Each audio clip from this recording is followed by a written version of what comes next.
All right, guys, welcome back to our getting towards the end of our quarantine lecture learning series that we're doing in the last kind of 6 weeks of the semester, right? We are kind of finished up with functional anatomy and we are moving into the last final lectures for our therapeutic exercise course. So that means that the semester is coming down to the wire. Right? So today we're talking about balance and kind of not really exercise. So I guess that title is kind of a little bit misleading. We're more talking about kind of the background of impaired balance now, and then in lab we'll talk about exercises and interventions that we can do for those patients of ours who are kind of having a impairment or a deficit with their balance. And that's a big population that we work with in our field is our fall patients who are at fall risk, and you'll hear that a lot during your clinic internships.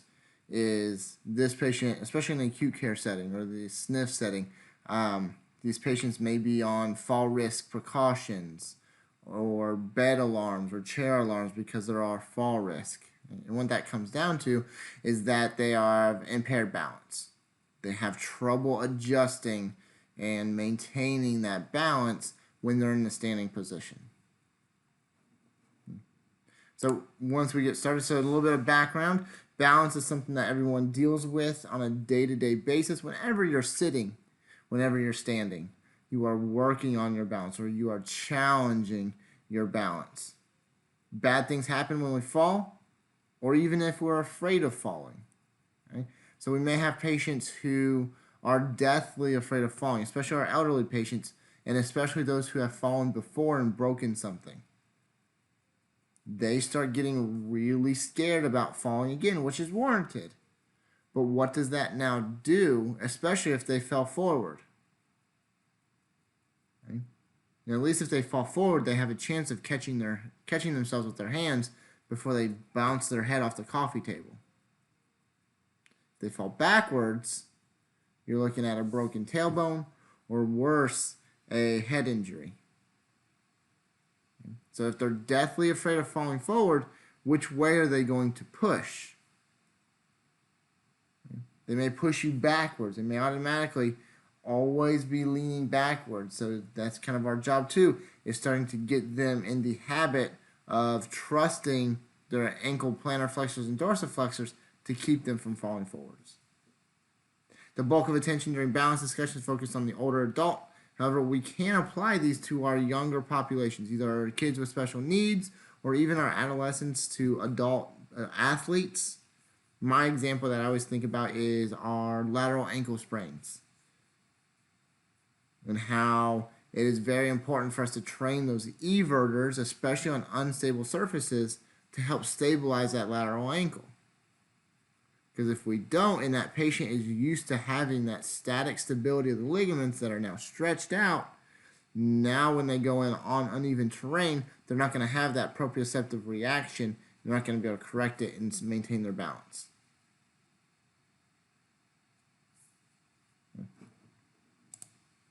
So some key terms that we've been over already in functional anatomy. Our center of mass, our center of gravity, and our base of support, BOS. You could put BOS in for base of support. You'll see that later.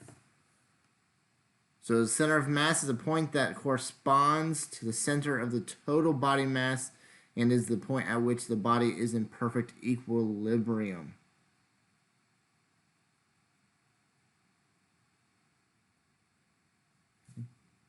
So usually that spot's right just anterior to S2.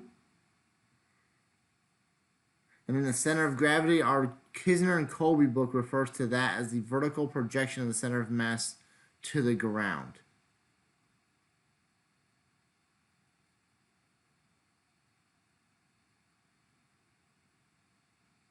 Okay. Right, for our purposes, we will interchange center of gravity and center of mass. Okay. I think that line over there refers to the line of gravity. Yeah, line of gravity. As it projects vertically through the center of mass or center of gravity down through and into the base of support. So if we say center of gravity or center of mass, we mean the center of all the parts, just anterior to S2.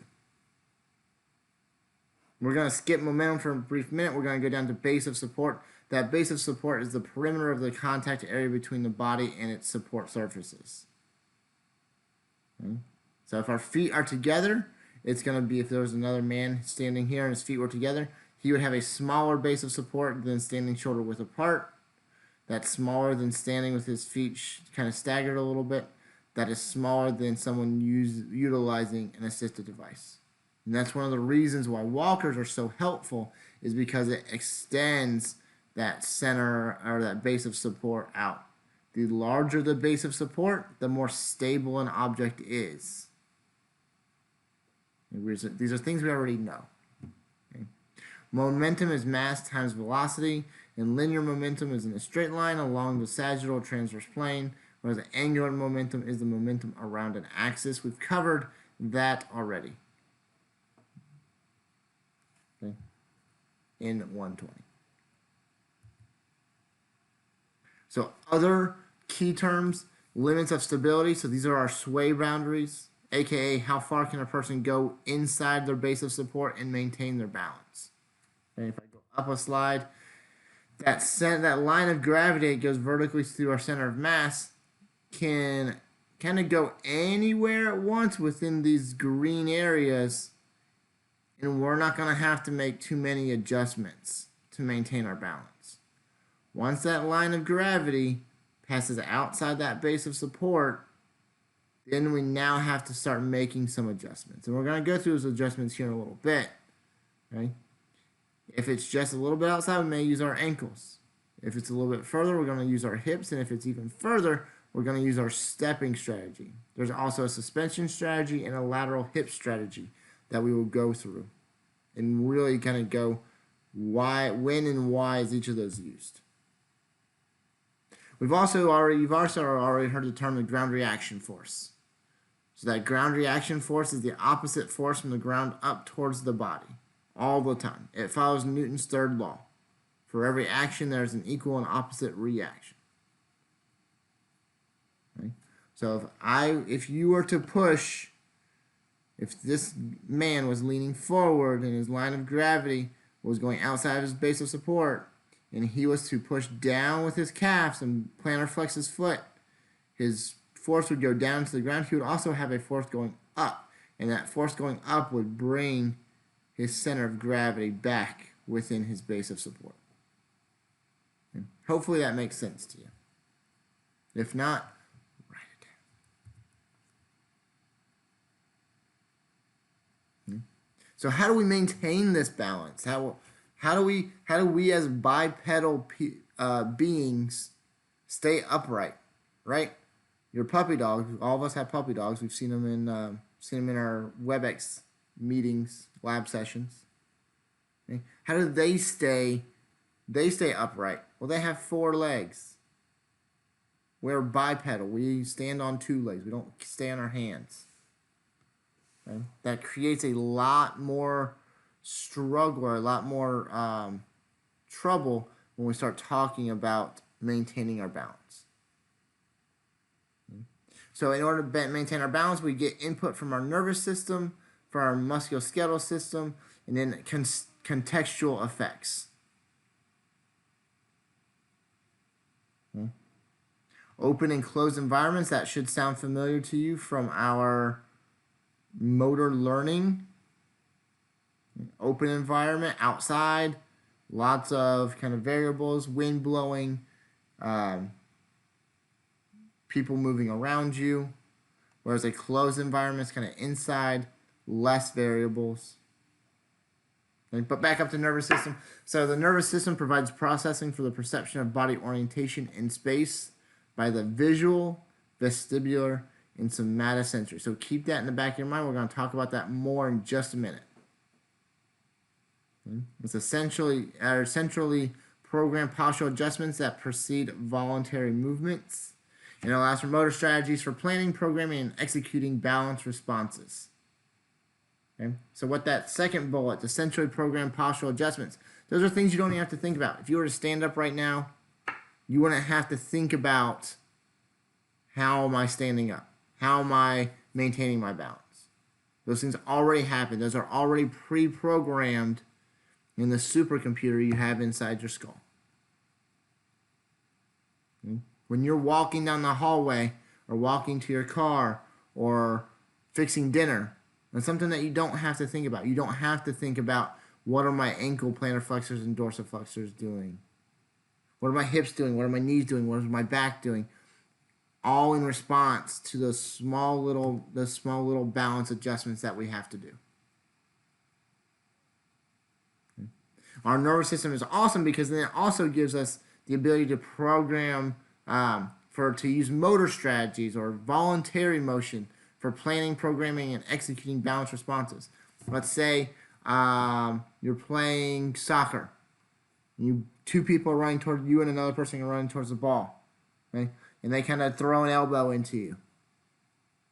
You're playing soccer, so hopefully you don't just flop on the ground and grab your ankle. Sorry.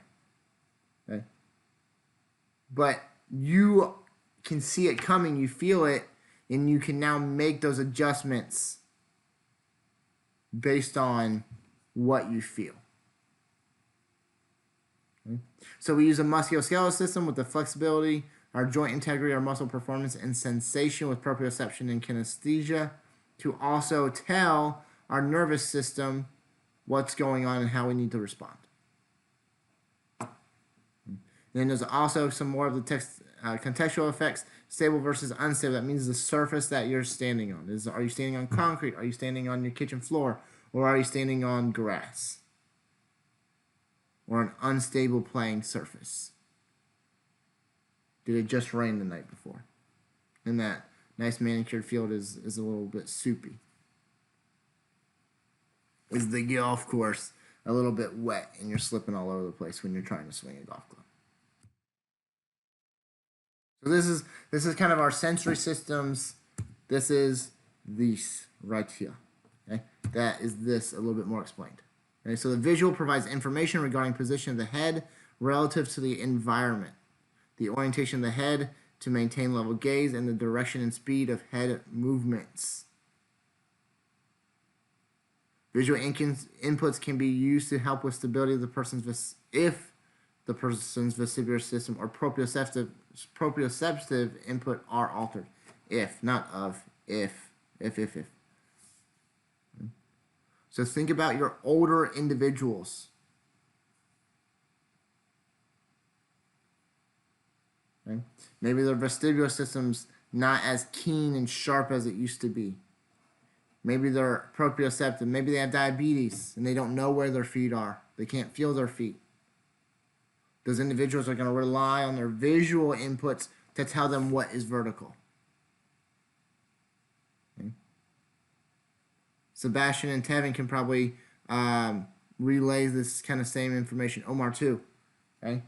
During basic training, I've heard, I haven't gone through it, but I've heard that they put you in a mock helicopter, throw it in the pool, flip it upside down a couple of times, and then you have to be able to make your way out. And I'm assuming one of the ways that you are able to tell which way is up is by watching the bubbles, kind of what direction are the bubbles going. I need to go that way.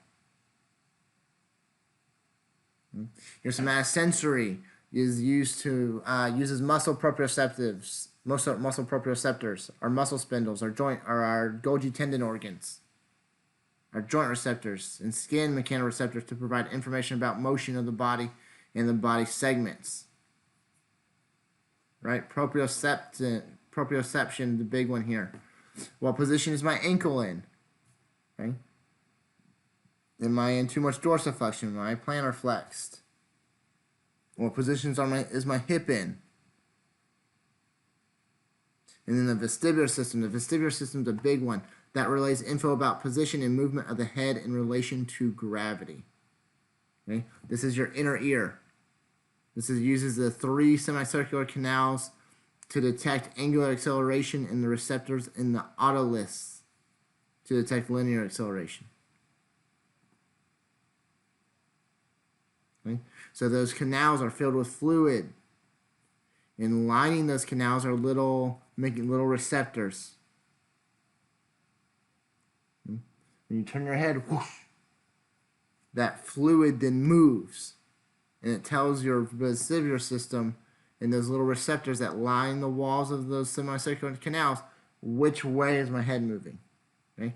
If I were to just close my eyes and someone was to passively rotate my head, I would know that I'm rotating. I would know that I'm going up and down. Okay? Because of how that fluid is moving in my semicircular canals. Also the same reason that when you spin around really fast for a couple times and you all of a sudden stop, that fluid in that semicircular canals is still moving around. Okay? Kind of like if I was to take a glass of water and swirl my finger around in it, and the water would keep moving if I took my finger out. Same type of thing.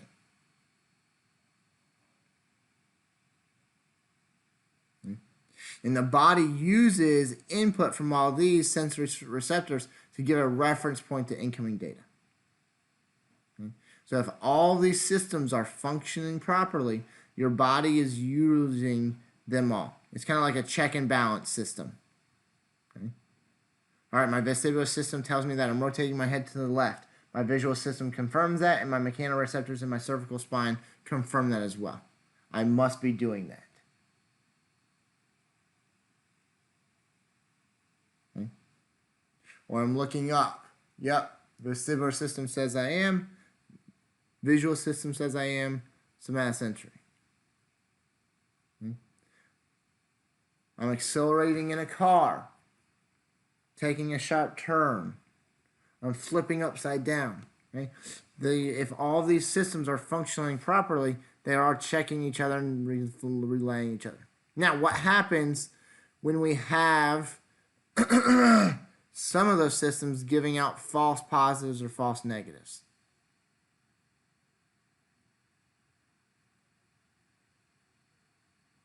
Okay? If we are having any deficits in any of those systems, the brain must suppress the inaccurate information and use the other two. That is referred to as sensory organization. That is something that your brain automatically does. It's going to go with, if there's two that are saying the same and ones that's not, it's going to automatically go with the two that's saying the same thing.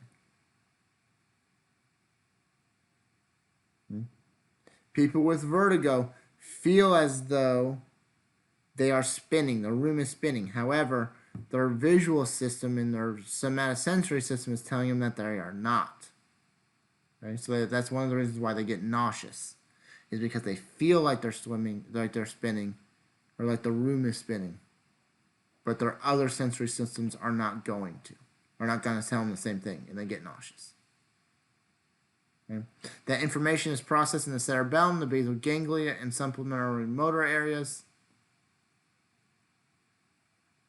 If we're going by speed, the somatosensory input has the fastest processing time, followed by visual, and then lastly, vestibular. So you're going to know that you just moved your hand or you just turned your head to the right because of the mechanoreceptors that are in your body. And then your visual, and then your vestibular is going to catch up and say, yes, all of that happened.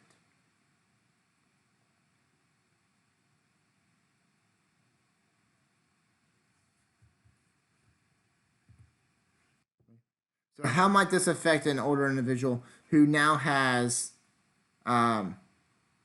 who's now relying on their brain to suppress inaccurate information? Let's say it's an older individual with decreased sensation in their legs and a slower vestibular system.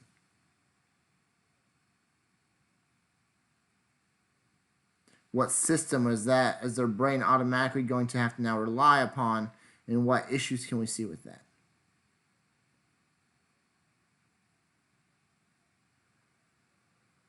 Hopefully you're thinking that they're going to have to rely on their visual system.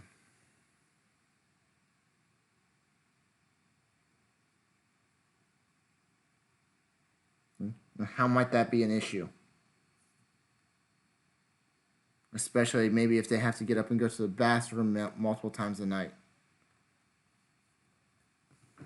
They have to rely on their visual system, and it's now or altered because of the time of day, or they don't have their glasses on, or it's too bright outside. How is that now going to affect their balance? Or how might this affect an athlete recovering from an injury? Maybe their somatosensory or their proprioception is off. We see that a lot. So now this individual is now going to rely on the two slower forms of sensory input. What does that mean?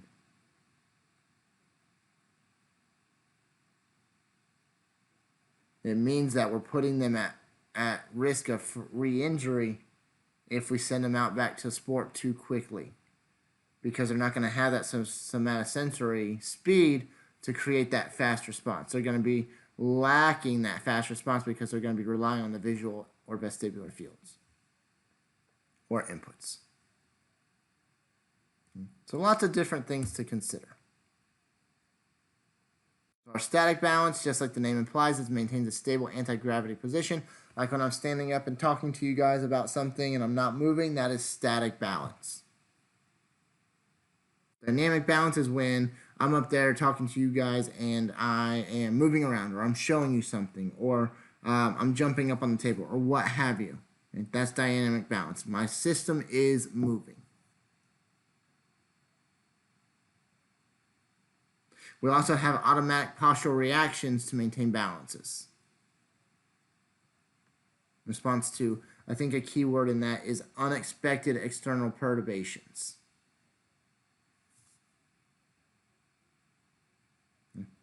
Unexpected means that you don't know that it's happening, but you are still reacting. So like if I turn my head and someone throws a ball, or someone throws a ball at me, and at the last minute they see that I'm not looking, so they scream my name, and I look and I see a ball coming at me, okay, what's going to happen? I can activate my feed forward mechanism or my open loop motor control. These are going to be fast movements or for anticipatory aspects of postural control. Examples of that are activation of our transverse abdominis just prior to arm raise, catching a fastball, etc., etc. Okay. We've talked about that in 120 when we talked about the transverse abdominis in the multifidi, rotatories, all those kind of intersegmental stabilizers of the spine. Those operate on a feed forward mechanism. Same concept. Okay, we're going to activate those things before we do any type of postural control. Okay. Anticipatory control, activation of our big postural muscles. You could put big in there if that would help you to differentiate between the feed forward and the anticipatory. But that's of postural muscles in advance of performing skilled movements. Okay. So like when I am on the tee box, or I'm getting ready to play, to hit a shot while I play golf, okay, I'm going to stabilize my spine so that I'm able to perform that skill, or I'm able to maintain my balance while I do that dynamic activity. And then closed loop control utilized for precision movements that require sensory feedback, like a balance beam, or sitting on a ball, walking over a rope like a slack line, if you've ever slacklined. Anybody ever slacklined? That's hard to do. That's very hard to do. Or standing on a Bosu ball. Something that's kind of continuous. These things are more kind of an occurrence. It happens and it's done. Closed loop is that if it's a continuous thing. Okay. So these are our motor strategies that people use once they get knocked off balance. When that center of mass sways outside the base of support. And we're gonna switch up the order that we go in. We're gonna go ankle, hip, stepping, weight shift, suspension, or suspension weight shift. Okay. I think that makes more sense. So the ankle strategy. Whoop. There it is. Okay, the ankle strategy is muscle activation occurs distal to proximal. So the ankle is the distal part, so we're going to activate that first. So for a center of mass shift anterior, what muscles are activated? So if our body weight shifts forward, what muscles are activated in the ankle to push us back? Sorry, I'm a little bit itchy today. It's this quarantine beard. I haven't shaved it at all. Give myself a Freelander fade. No beard trim yet. It's a challenge now.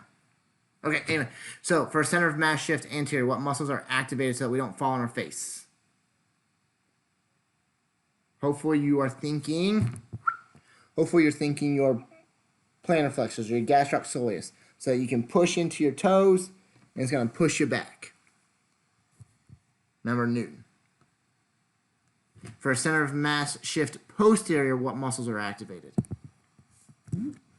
So if my tibia shifts posteriorly, okay, I'm going to pull my ankles up, bloop, and that's going to push my calcaneus into the ground. It's going to push me back forwards.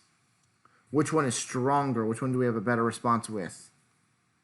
Yes, our gastroc and soleus. It's bigger. It utilizes a bigger lever, right? So it's going to have more issues.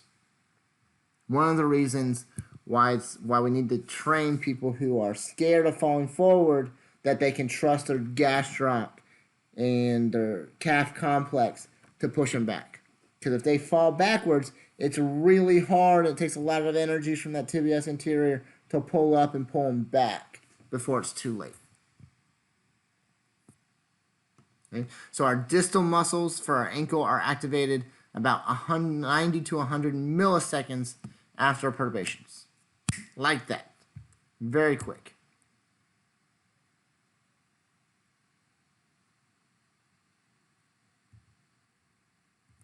Okay. For rapid and or large, the next one is our hip strategy. Okay? This is for a bigger perturbation, a larger external stimulus.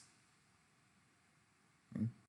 Just like with our dorsiflexion and plantar flexion, our hip strategy utilizes hip flexion or extension to correct our center of mass being pushed outside of our base of support.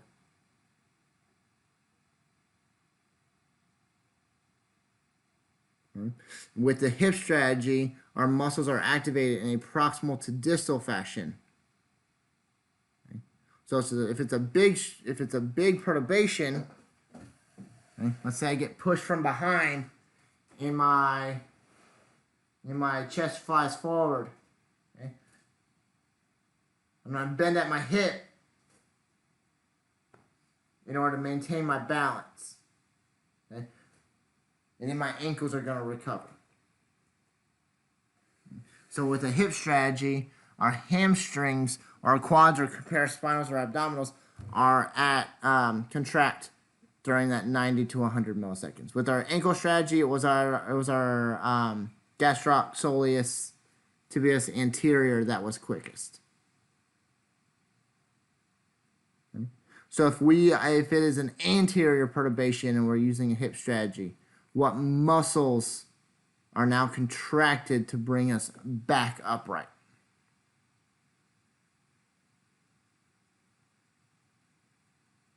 Hopefully you're saying erectors, hamstrings, paraspinals.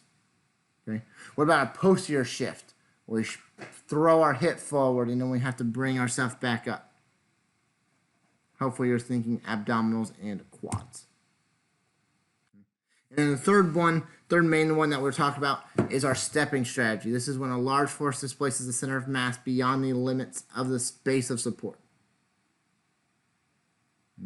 The uncoordinated step that follows a stumble is an example of the stepping strategy. So maybe that base of the center of mass goes way beyond your base of support. Much too far for your ankle or much too far for your hip strategy. You're going to have to take a step. And the reason to take that step is to increase that base of support. So weight shift is a lateral. If you want to write lateral in parentheses over here, you could do that, kind of get you in a little bit more. Where our ankle, our hip, and our stepping strategy is going to be more anterior posterior, not only anterior posterior, but more anterior posterior. Our weight shift strategy is going to be more in that lateral plane. Right? So this involves shifting weight from one leg to the other in a lateral fashion. And we're going to utilize the hip abductors and adductors. And the last one that we're going to talk about is the suspension strategy. This is when a patient quickly lowers their center of mass, improves the stability, and improves balance. Look at this individual on a balance disc. If she was standing straight up with her knees locked and her belly not activated and her center of mass all high, she would be a lot more unstable than she is in that position. In that position, her center of mass is lower to her base of support. Therefore, she is in a more stable position. So how do we as individuals determine which strategy is being used? It's kind of cool is that our body does it automatically. For most of us, unless we have some type of deficiency, our body's going to do it automatically. It depends on the speed and intensity of the displacing force, what the characteristics of the support surface. Is it a soft? Is it a hard surface? The magnitude of the displacement of our center of mass, how aware we are of the disturbances, our posture at the time. Okay, if you're just hanging out, just chilling outside the club, and someone comes out and kind of gives you a little elbow action, and you fly somewhere. Have you ever done that?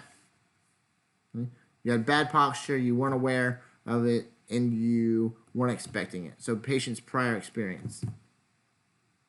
The next weekend, if you go to that same bar and you're standing in that same place, like, oh, I could probably get nudged accidentally if I stand here. Okay? You're going to be more prepared. You're going to be better prepared if it is to happen. So CNS utilizes synergies or groups of muscles that work together. It utilizes the stress reflex. Hopefully you think I've ingrained it into your head enough. Stretch reflex utilizes the muscle spindles mediated by the spinal cord as a first response to external perturbations. And that stretch reflex of the gastrocsoleus complex as that person is perturbated forwards is going to create an automatic response. There's also automatic postural reactions, the first reactions that prevent falls. These produce quick movements that utilize coordination between body regions. And involuntary responses are going to be the slowest. Produce highly variable motor outputs. Okay? So I'm going to step away from that unstable surface. I'm going to jump off of I'm going to step to a more stable piece of ice or a less slick piece of ice because my foot slips a little bit.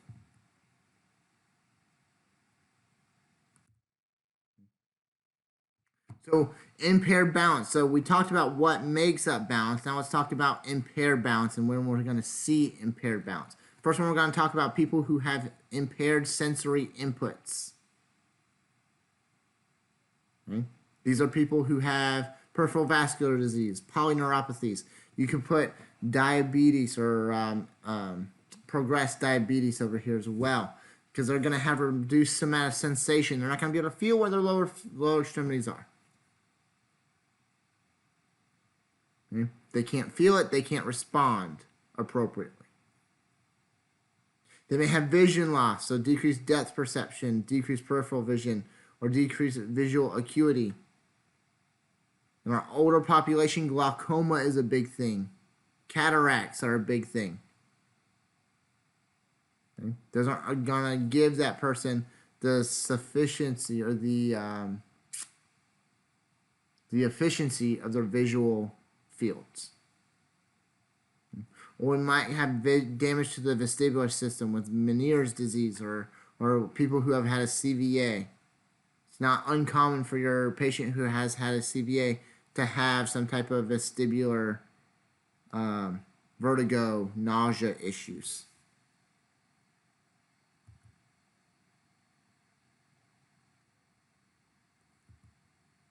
Okay, so that's sensory input. somatosensory or sensory motor integration. Okay? So this is that response to your sensory input. Can have damage to the basal ganglia, to the cerebellum, or supplementary motor areas. These are things like Parkinson's disease. And so Parkinson's disease is a depletion of your basal ganglia and the dopamine that it produces. So it's going to result in decreased amplitude of correction versus of correction of motions. Compare that to a cerebellar lesion that leads to increased response amplitudes. Okay, so when a patient who has Parkinson's, when they get knocked off balance, they're going to have a slow reaction, where someone with a cerebellar lesion, when they get knocked off balance, they're going to have a big reaction. They're almost going to overcorrect because they don't have that intact feedback loop of the cerebellum to kind of keep things in check.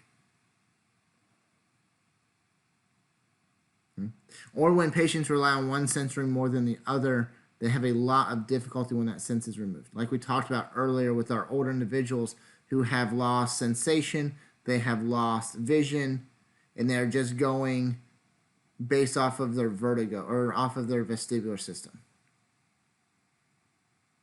Or they forget to put their glasses on, and they're just relying on their vestibular system to keep their balance in the dark while they go to the bathroom at night. We might have impairments with our biomechanics and motor output. So they may be too weak. They may have a poor posture, like we just talked about. If our posture is poor, when we get knocked off balance or we get perturbated, we're going to have a much larger amplitude response. So deficits in neuromuscular performance include decreased coordination, pain, muscle activation. It's a fact that when we are in pain, our body kind of shuts down that area, and we're not going to have that muscle activation speed like we normally would. So examples that I included are increased thoracic kyphosis in the elderly population, which pushes our center of mass anteriorly. So they're already leaning forward. Just takes one little extra little push, and they're going over the bow. Or patients who have had a stroke and are unable to produce enough muscle force to complete strategies effectively. So they're not able to use that ankle strategy because they don't have enough plantar flexion force to be efficient, to be successful with it. Okay, so this should say kind of more testing than it is management. We'll talk about management in lab. So our static test, whereas our Romberg test is where the patient stands with feet together with eyes open and closed for 30 seconds, and we see are they able to maintain their balance. The sharpened Romberg is the feet are placed heel to toe with eyes closed for 1 minute and see if they're able to hold their balance. There's a single leg balance test. There's also a stork stand test where the patient stands on both feet and slowly raises one leg, placing the toe against the knee of the other leg. That's super challenging, and I don't know what patient population you would use it for other than young, healthy people. Because then you have to raise onto the toes of the stance foot. And normal is 20 to 30 seconds. I don't think I can do this for 20 to 30 seconds. Let's give it a go. I feel like I want to do like the thing. All right, so I'm standing on one leg. We'll choose my right leg. I go put my left leg up on the knee, and you go up onto the toe. You have to stay there for 20 seconds. That's not happening, folks. Oh my God, hold on. Find a static place and look at it. Here we go. Whoop, that's not happening. All right, I got my spot. I got my balance. I got my chi. I got 5 seconds.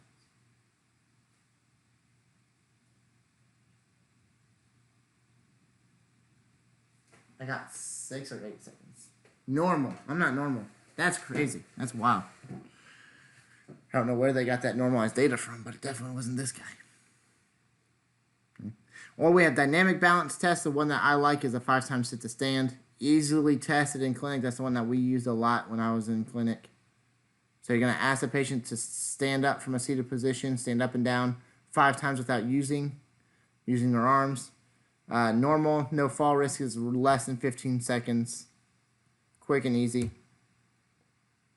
Okay. Now, and then we also like to use functional tests. So the Tenetti, the Tug, the Berg, square step test, dynamic gait index, and functional gait assessment. You guys will go over these more in 160 come fall. Okay. Tenetti is a balance test like the Berg, but you can use an assisted device. The Tug is timed up and go, so it's a 10-yard walk around a cone and come back, and time stops when their butt hits the chair. The Berg is a series of balance tests. Square step test, you step. It's kind of like a 4 square. So if I have a 4 square, you go up, over, and back.